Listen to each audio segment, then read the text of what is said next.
Et c'est l'heure du journal des médias avec Thomas Hill. À la une aujourd'hui, des infos sur la nouvelle quotidienne de D8, Google qui veut se lancer dans la télé et Nabila qui philosophe. Au programme. Allez, on démarre avec une bonne nouvelle pour les fans de Dr House. Oui, puisque la chaîne HD1 sur la TNT va rediffuser l'intégrale de la série avec Hugh Laurie tous les jeudis à partir du mois d'août. Alors c'est bien pour les amateurs, mais la veille il y aura RIS Police Scientifique, le lendemain Julie Lescaut, donc que des programmes de la maison mère TF1. On peut parfois se demander à quoi ça sert de créer de nouvelles chaînes TNT, puisque en fait il y avait déjà le replay de TF1 qui marche très bien.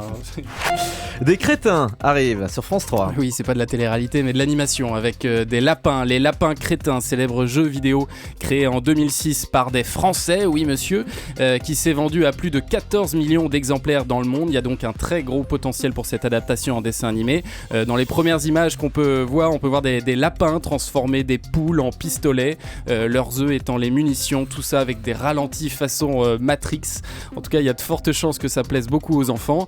78 épisodes de 7 minutes ont été commandés par France Télévisions pour une diffusion sur France 3 à l'automne 2013. Les députés viennent de voter le maintien de la pub sur France Télévisions avant 20h. La loi prévoyait la fin totale de la pub sur le service public à partir de 2015, mais la nouvelle majorité a décidé de la maintenir. On va donc rester dans la situation actuelle qui paraissait pourtant un peu bancale. Le rapporteur PS du projet de loi a estimé que le bilan de la suppression de la pub après 20h est très négatif. Pourtant, la ministre Aurélie Filippetti refuse toujours de réautoriser la pub en soirée, malgré les demandes insistantes de la direction de France Télé qui a bien du mal à boucler ses budgets.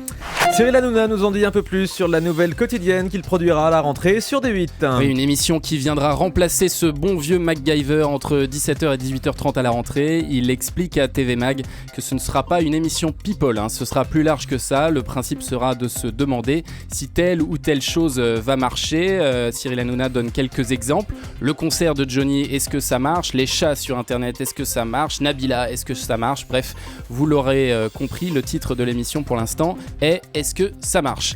Mais à mon avis, ils vont en changer à moins d'être vraiment très très sûrs de leur succès. Oui. Et l'émission, est-ce que ça marche? Voilà, c'est ça le risque. Cyril Hanouna en tout cas était hier soir sur Europe 1, il a parlé du nouveau duo d'animateurs qui va incarner ce programme. Camille Combal, le Fayot, donc celui qu'on connaît sous le nom du Fayot dans Touche pas mon poste. Donc c'était normal qu'il fasse une émission en plus, étant donné que c'est le Fayot. Ça sert d'être le Fayot en fait. Pauvre Bertrand Chameau. Il a surtout beaucoup de talent. Et Ariane Massenet, que j'aime beaucoup aussi, qui était sur la matinale de Canal+, qui portera donc ce nouveau projet sur D8, qui démarrera également mi-septembre et qui sera en fin d'après-midi. Enfin, juste avant Touche pas mon poste.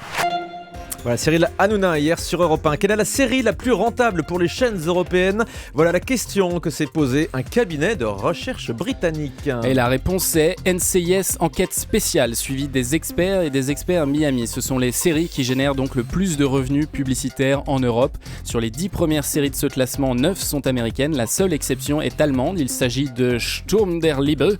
En français, France 2 avait cherché à la diffuser. C'était sous le nom du tourbillon de l'amour. Voilà, c'est plus facile comme ça. Mais ça n'a tenu qu'un mois. Et en tout cas, on comprend mieux pourquoi TF1 programme pratiquement tous les soirs des séries américaines en ce moment. C'est rentable. Nabila a débattu avec une sociologue. Oui, un échange un peu surréaliste dans TV Mag avec une sociologue des médias qui compare Nabila à un genre de Marilyn Monroe, bien sûr. Nabila en profite pour jeter un œil critique sur Secret Story qu'elle trouve hypocrite, cruelle et sadique. Elle parle du conditionnement, des missions débiles, des meufs en brushing, donc rien à voir avec les anges de la télé-réalité. D'ailleurs, elle conclut sa réflexion en disant « Pour moi, les anges, c'est le rêve, Secret Story, c'est le cauchemar. » Bien sûr. Rien à ajouter.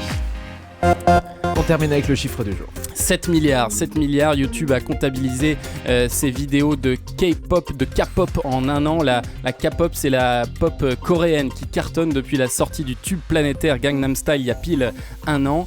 Avant ce succès, les visionnages de clips de pop coréenne se concentraient en Asie. Maintenant, 9 vidéos sur 10 sont vues en dehors de cette région. Preuve que la Corée n'exporte plus seulement sa technologie. Gangnam Style.